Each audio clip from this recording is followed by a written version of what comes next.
नमस्कार, मी कीर्ती गायकवाड. स्वागत आहे आपलं आय न्यूज 28 मध्ये.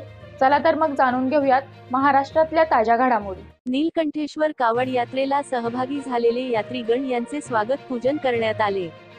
खडकी टाकळी जिल्हा अकोला विदर्भ येथे दरवर्षीप्रमाणे यावर्षी नीलकंठेश्वर कावड यात्रेला सहभागी झालेले यात्रीगण यांचे स्वागत गाव खडकी टाकळी जिल्हा अकोला येथे जागतिक मानव अधिकार सुरक्षा फेडरेशनचे पदाधिकारी, अकोला तालुका संपर्क प्रमुख शेषराव अडाऊ, गावचे सरपंच राणी किरण सदाशिव तसेच अकोला जिल्हा पदाधिकारी अध्यक्ष गजानन साठे आणि डॉक्टर बोरकर सर, बाळापूर तालुका अध्यक्ष तसेच गजानन नावकर अकोट तालुका अध्यक्ष व स्वप्नील अढाऊ ग्रामपंचायत सदस्य, समस्त गावकरी मंडळी उपस्थित होती आणि भोड येथील प्रमोद ठोसरे, आशिष चोपडे, लक्ष्मीबाई ठोसरे, पद्मिनी ताई तसेच गावकरी मंडळी यांचे उपस्थित कावड यात्रेला उपस्थित सहभागी यांचे फूल पुष्प पूजन केले.